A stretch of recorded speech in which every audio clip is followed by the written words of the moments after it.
Hello, everybody, and welcome back to the secret signing tunnel where the rumors don't go away and the player movement never ends. Molly, how are you, mate? It's been a little bit of a quiet week this week, hasn't it? But we've still got a little bit of goss. Yeah, there's always little bits and pieces, Biz, but it's quietening down for Christmas, that's for sure. Yeah, this will be the final episode for the year, everybody, but we'll be coming back bigger and stronger next year. We're going to do a little bit of a recap, actually, before we get into some of the signing news on whether Molly and I think some of the signings for this 2024 season that's just gone were a boom or a bust signing. So, a signing that was great for the club or an absolute capitulation there. And I'm sure there'll be plenty of both, mate. So, let's get stuck into it, and we'll get off with an absolute rib tickler. The Stephen Crichton signing for the Bulldogs, mate. What did you make of that one? Yeah, look, he cost them plenty, but I think we expected him to give value, and I think he did more than that. He took over the captaincy, and I didn't think he was captaincy material, I've got to admit, but he thrived in the job. His teammates seemed to follow, and they made the eight for the first time in a long while. A plus as far as signings go. Yeah, absolutely. He's made a massive difference to the club on and off the field.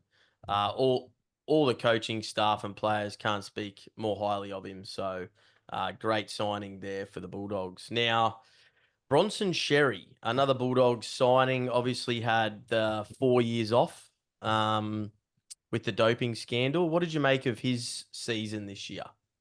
Yeah, very different critter in that it was a gamble by the Bulldogs. 4 years out of the game is a long time. It's almost a lifetime in NRL footy.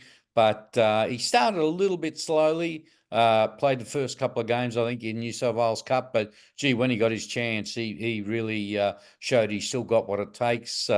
He's been working with Roger Fabry, the well-known sprint coach, and you can see he's lost none of his pace despite 4 years on the outer and got better as the year went on. So definitely a top shelf signing as well. Yeah, yeah, and he's bulked up a bit too, hasn't he? So he's a little bit more powerful and explosive than probably what he was before. He's a little bit of a 18, 19-year-old string bean with a bit of pace prior. So he's added a fair bit of power to his game, and I'm sure he's only going to get better after having those 4 years off, only being 1 year back into his career. Now, this is an interesting one and probably going to be mixed reviews all around here. I'm keen to hear your thoughts. Luke Brooks for Manly. What did you make of his season? Yeah, look, I think when Luke Brooks made the move, it was something he needed. It was something the Tigers needed. He'd been there too long and fitted in well at Manly. Him and Daly Cherry Evans formed a good halfback combination, by far the most experienced halfback combination in the NRL, and a pretty good season. When Daly wasn't there, Brooks took up the mantle. He wasn't, what shall we say, a match winner week in, week out, but Mm. he came up with some big games and won them a couple of big games. So a good signing. Yeah. Look, I thought Luke Brooks was fantastic, especially at the start of the year. If you recall back to the Vegas game, he was almost one of the key match I guess changes, during that time in those early few weeks. He sort of lulled a little bit. He wasn't exactly what you said, a match winner week in, week out, but I thought he had a solid season. I think he'll be even better having one season under his belt at Manly for this coming season. Now, this one is a really interesting one. Paul Alamotti wasn't wanted by the Dogs, signed for Penrith, and was arguably one of the best on ground in the grand final. Yeah, and I was actually surprised when the Dogs let him go. I thought uh, last season he looked pretty good in limited chances with the Dogs. The Panthers gleefully picked him up, and again was in and out of first grade. But gee, everyone will remember that grand final. I think he scored a try, was involved in a try, and was, yeah, as you say, one of the best on ground, and should only get better from that. The confidence he would have gained from that will make him be 10 feet tall next year. Oh yeah, and he's still very, very young in a great system. So yeah, looking forward to seeing his progress over the next few years. Uh Now let's go to the Tigers. Aiden Caesar obviously brought a bit of experience this year, but was it a boom signing or a bust signing? Yeah, I think it was in between. Uh, Experience, you used the right word. That they had such a young side. Lockie Galvin was 5'8". I think Caesar helped him adapt to the NRL and have such a successful season. It all got a bit too much for him towards the end, as it did for the Tigers as they sort of faded as the year went on. But yeah, I think he paid his way. Let's put it that way. Yeah. Now, one that was definitely a flop, and I actually feel sorry for the guy, but Keenan Palacia. He was touted as one of the young guns coming through the Broncos system. Couldn't quite crack it in the starting 13 every week, was going to come off the bench. Looked to get a chance at the Titans, which he did at the start of the season. Did have his injury troubles, but now he's headed over to the Super League and looks like it's sort of gone downhill for the young fella.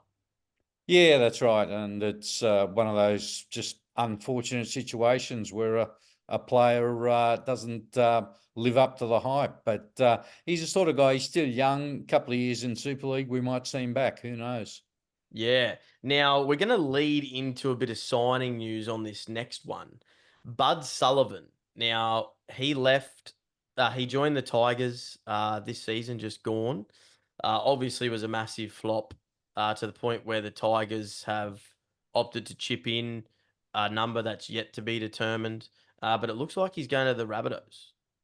Yeah, that's right. And look, I don't know who at the Tigers signed him, but I think we all knew it wasn't going to work out well. And I actually wrote a story during the week that Jock Madden's manager wants to get him from the Broncos, who are letting him go to South. Bud Sullivan beat him to the punch because South's the halfback spot has been their Achilles heel since Adam Reynolds left. So it's an opportunity for Bud Sullivan, and hopefully he'll make the most of it next year. Yeah, it's a very interesting scenario there at South. Now, I can confirm that Matt Lodge and Jock Madden will not be going to the Rabbitohs. Jack Dean, viewers' question sent through, is Matt Lodge going to the South? There's been some murmurs, but has he had a meeting with Wayne? Well, I don't know the answer to that. I'm not sure about you, Molly, but it looks like Matt Lodge and Jock Madden are not going to the Rabbitohs. Yeah, correct. Uh, I'm hearing Lodge has another club interested. I'm trying to find out who it is. I often bump into him up at the local shop. So if I find Yeah. out, I'll let you know. Suss that one out for us, Molly. We need the scoop. We need the scoop. Now, Dominic Young, boom or bust signing for the Roosters? Oh, definitely boom. I mean, he was good at the Yeah. Knights and even better at the Roosters in such a classy back line. Got a couple of injuries which sort of hampered his progress, but gee, when he was out there, he just revelled. He loved those long passes from Sam Walker, and anywhere from 10 meters out, he just dived with those long arms, long legs, and was over the line. So I don't think he came cheap, but he was worth every cent of what the Roosters paid for him. That's for sure. Yeah, certainly some spectacular put downs during the season, brimming with pace. He's got that size and area ability about him. I'm really interested to see how he goes next year without Joey Manu there, because I really do think that Joey Manu created a lot of those 2v1 opportunities, drawing in two defenders, Mm. making that winger jam in to leave him exposed to use the pace on the outside. So I'm really keen to see who comes in there at the Chooks and whether they have the same impact, because I think one of Dominic Young's weaknesses is his ability to carry out of the back. And I think, you know, oppositions do exploit that and tend to kick to him a fair bit. So hopefully he's, got a little bit fitter in the off season with his carries, because the Roosters are certainly going to need all of that next year with all the players that have left. Yeah, So it's a real changing of the guard at the Roosters with Jared Hargraves going, Joey Manu going, bunch of other experienced players going. I think it might even be a lean season for them. Will be interesting to see. very, very interesting. Now, Tony Finch, massive Tigers fan. Viewers question. He's come and said, will John Bateman be gone before Christmas? Now, the latest is that he's going to the Cowboys. Yeah, that's right. He was talking to Manly. They couldn't fit him in. He was talking to South, I believe, and they Yep. couldn't fit him in. The Cowboys have got a bit of room, and they've got a lot of young forwards. So an experienced forward like Bateman, and I thought he was okay this year for the Tigers. A lot of the haters out there have been giving it to him, but I thought he really had a go, whereas some of the other players tended to. Take the softer option at times, shall we say? But Bateman's a winner. He's a tough pro, and could be a good signing for the Cowboys if that's how it turns out. Yeah. Now back into the boom or bust. Will Price for the Knights. It's a bit of a. I don't know. I'm keen to hear your thoughts on this one, Molly. For me, I was sort of sitting on the fence a little bit. I don't think he was a bust signing, but he definitely wasn't a boom signing. I think with more opportunities, I think he could be a boom signing. I think he's got a lot of ability. Yeah, I agree with you. He doesn't really fit into either category. He got a few chances, probably didn't get enough chances, and he's still finding his way in the NRL. But let's reserve judgment on him next season. Give him another full off season in the NRL, and then see how he goes in 2025. Yeah, I was going to talk about Jackson Paulo actually, but that bloke's got more clubs than Tiger Woods. He's off to the Cowboys, I think, for next season. Where was he at this year? The Chooks. Before that, the Bunnies. And the bunnies And and Manly at one point. Jeez, yeah, he's and in and out of first grade. So yeah, yeah. let's hope he gets some opportunity next year. Now, Morgan Harper, really interesting one. He's actually been picked up by the Storm. Now, Mm. obviously, it wasn't a great season for him this year at the Eels after leaving Manly. What's your thoughts on Morgan? What can we expect from him next year, and how do you think his year went this year? Yeah, he wasn't great. I think he had a few injuries. Parramatta as a whole struggled. I think he's been signed for Remus Smith, who's gone to England. And you watch him under Craig Bellamy. I'm tipping he looks a much better player. So let's again see how we talk about him this time next year. Yeah, absolutely. Now, another one who's a little bit undecided for me, but Sean Keppie. What did you make of his season? Yeah, I think he certainly added some spark to the Manly pack, and he was a trier. He went in there and he gave 100%. Probably got a little carried away at times, gave away some silly penalties. His hands let him down once or twice, but there's something there, and I think he's a good player and someone they should persist with next year. Yeah. Now, Roger Tuivasa-Sheck. We've just done a bit of a post on our socials on the predicted lineup for the Warriors for next season. Roger Tuivasa-Sheck, I've personally got him in the centres. However, I think you could play wing, maybe even fullback potentially with Chance Nickel Clockstad shifting in. But what do you make of his season this year? Yeah, he did some good things. Obviously, not as good as 5, 6 years ago, but those Mm, couple of years in rugby, I think, have done him more harm than good. And yeah. it probably took him a while to readjust. And the fact he was playing in a team that wasn't winning many games didn't help. But a little bit disappointing, you'd have to say. Yeah. Now, some really interesting news that's come out of Manly.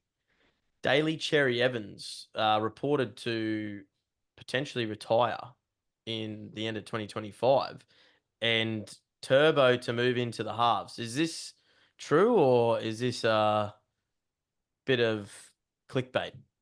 Yeah, I'm not sure. I think it's one of these silly rumours. But he's at the age he's one of the oldest players in the comp. I think he's taking it as the old cliche goes, one season at a time. If he goes well next year, if Manly go well, he'll probably go round again. If he doesn't live up to the hype, he'll probably give it away, and I'm sure they'll find a job for him at the club, either on the coaching staff or he's such a good ambassador, something in the marketing department. His future's assured. It's just a question of when he hangs up the boots.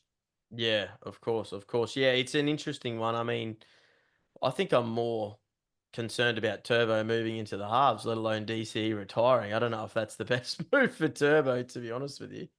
Yeah, I can't see him at. I mean, he's too big to be a seven. He might make it as a six, but I think his best form is out wide, either at centre or fullback. And it Yeah. would be a major surprise if he ended up in the halves for sure. Yeah. Now, Kyle Flanagan at the Dragons this season. Very interesting one. He obviously had the biting incident, but what did you make of his season at the Dragons? Yeah, I think he was pretty much in the shadow of Ben Hunt. Hunt with those 32 try assists. It was just, one of the Dragon stars. And I've been saying it time and again. And some of the Dragons fans have disagreed with me, which, is their right to do. But I think they're going to miss him. I think he's going to be a big loss. And Kyle Flanagan, he was okay this year, but with Hunt gone, he's really going to have to step up and take his game to a new level next season. That's for sure if the Dragons have any hope of making the eight. Yeah. Now, another youngster who really shone towards the back end of the season was KO Weeks from the Canberra Raiders. Sort of made that fullback spot his own, or that now that Jordan Rapana's moving on. However, they do have young Chevy Stewart coming through the grades. What did you make of KO Weeks? He sort of came in defensively, was a little bit, how you going? And then played in the halves a little bit, was unbelievable at 7 there while Fogarty was out, moved to fullback and was even better again.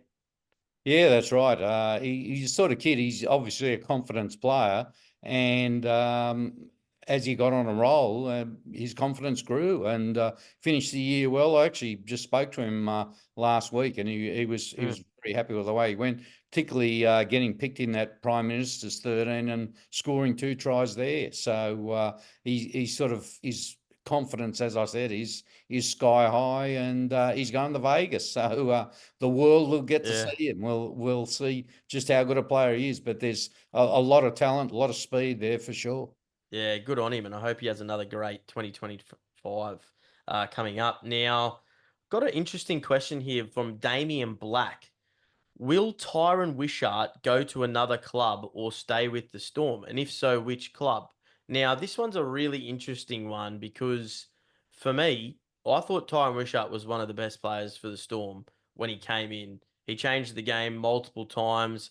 Arguably, if he didn't play some of those games, I think the Storm actually wouldn't have won the games. What did you make of his season? And should he stay at the Storm or should he find another club?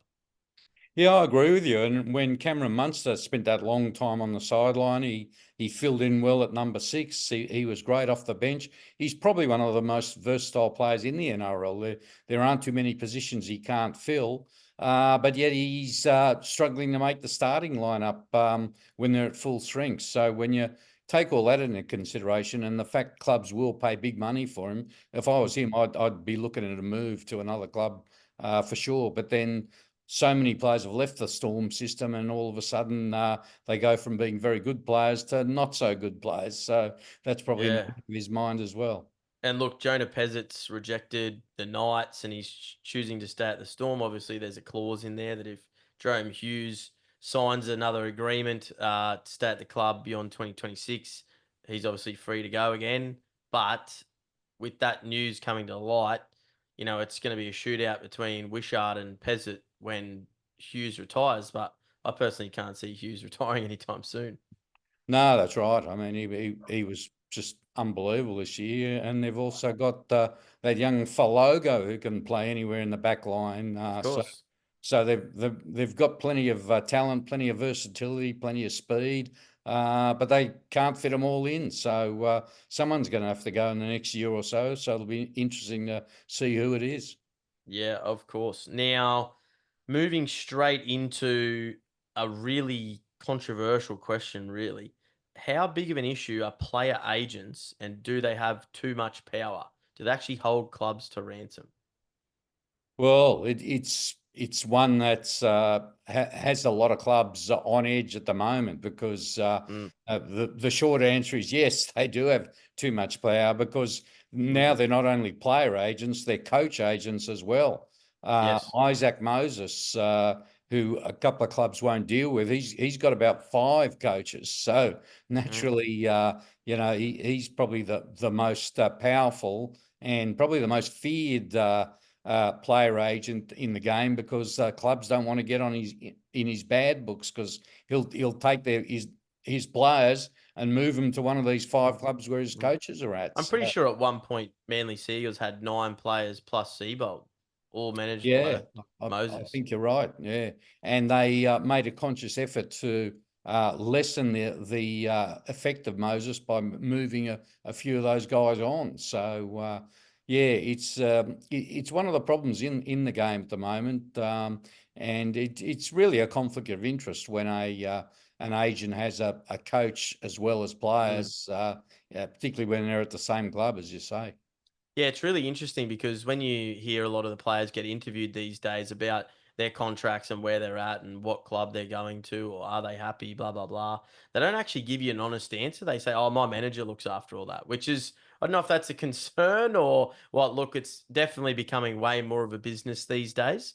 But I think the players should, I guess, be in control of some of the decisions they make because it feels like the agents are more in control of the decisions they're making than the player. Yeah, I think these agents, they're very persuasive, and if there's a 20-year-old kid who's got 2 clubs talking to him, the manager will send him to whichever club suits his needs the best. Yeah, So yeah, they're certainly very, very powerful figures. And also you got to remember, a player's not about to say, I don't like the coach, even though he of probably doesn't course. like the coach, Yeah, or I've yeah, signed to go to Penrith yeah, next year for the next 3 seasons. They're sort of taught to say nothing, and they yeah. do it pretty well. Look, it's a catch-22 because you definitely need the agents. I think they play a really important role in the game. They're obviously extremely influential. It's just, I guess, from my own personal perspective, I would just love to see not necessarily a little bit more loyalty, but I would love to see players make more decisions based on loyalty as opposed to money. Because a really interesting stat came out. I don't know if you heard, and for the viewers and listeners out there, the RLPA put out a survey to the players, and only 25% would actually sign a contract based on money. So who knows if that's telling porkies or whether they're just trying to be polite.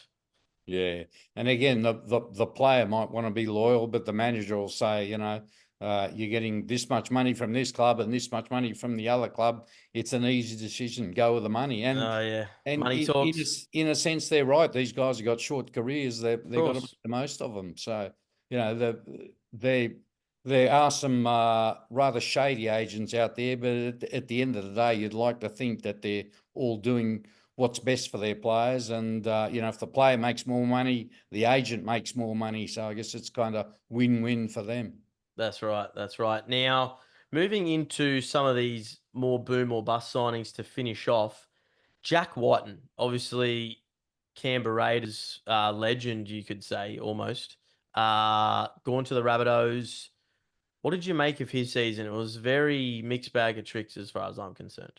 Yeah, it was. And I look at him on the field and his body language, and I think frustrating is the word. He didn't look very happy. Like Latrell and Cody Walker, they're guys who are winners. They like playing their own brand of football. They like to throw the ball around, and it just wasn't happening for South this year. So not a great year for Jack. Did some good things, won him a couple of games, but Mm. I think he was a better player at Canberra, but I expect him to be a better player next year at South, assuming the Rabbitohs win a few more games, which I think they will. Yeah, and I think that's the big thing. I mean, when your team loses so many games, I mean, he was arguably one of the best players on the field, like for most of the year for the Rabbitohs, in most of the games. However, when you're losing all of those games, you can get frustrated, and he moved from the centers into the halves there. I don't think he's going to play halves next year, but let's hope for the Rabbitohs' sake and for his sake, it's a lot better 2025. Now some signing news has come out of the Eels, another signing for the Eels. Kitione Catalga from the Dogs, who is actually a really interesting prospect for the Dogs. I thought he was one of one of the better younger forwards coming through the grades, not just at the Dogs, but at any club. And the Eels have locked him up. So does that mean Pahulu from the Titans signs for the Dogs, or is this purely Katolga wanting more of an opportunity? Yeah, he didn't get much of a chance at the Dogs because they got so much depth in the forwards. But he's a Fijian international. He looked good in the international games I saw, and yeah, and as you say, an interesting signing. And well, I'm sure he'll get a chance in the trials. And under a new coach in Jason Riles, if he goes well, he might be in the 17 for round one. Who knows? Yeah, let's hope so for his sake. Now, sticking with the Dogs, Connor Tracy. Obviously came in, probably wasn't going to be the number one fullback at the club. There was talks that Critter was going to slot straight into fullback. When it was announced he was playing in the centres and Serraldo wanted him there, Blake Taff got first opportunity, and it was only through Blake Taff HIA from Dominic Young and a syndesmosis injury that Connor Tracy got to go, and geez, he took it with both hands. Yeah, and I always thought at the Sharks he was a class prospect. He's got speed. He can play multiple positions in the back line. He's one of these players who just has a way of getting over the try line. And I was quite surprised when the Sharks let him go. And I thought he'd be a good signing for the Dogs, and he certainly proved to be. And even next year, I expect him to improve even more. He's just got a touch of class and got that invaluable turn of speed that can make defenders look silly. He's a class player, that's for sure. Yeah, now we got four more good news stories to finish off for the year. None other than Tommy Talau for Manly this season was honestly probably one of the best backs they had. Yeah, he was, and I think he did very well in their end of season awards, which reflects just what a season he had because there's a lot of good players there. But yeah, Could have made the starting lineup for the Tigers. yes, yes. You wonder what the Tigers were thinking, letting him go because he looked good at the Tigers in a team that was getting beat every week. So he was always going to star in the Manly's back line alongside Turbo, Ruben Garrick, Mm. Saab, all these guys. And yeah, he fitted right in at Manly and, was good, scored tries, set up tries. And yeah, a player we can expect big things from in the future. Yeah, and another classic Tigers move here. Sean Blaw could have made the Tigers, goes to the Storm, starts nearly every single week in second row, wins a minor premiership and nearly a grand final. Yeah, that's right. And he was very good for the Storm, straight in the starting side, as you say, and playing against Luke Garner, who was a Tiger as well, and he went a couple of years ago, but went from wooden spoon to a grand final winner. So another player the Tigers would regret letting go. Yeah, for sure, for sure. Now, signing news that's just broken. Cam McInnes looks like he's going to extend at the Sharks until at least the end of 2026.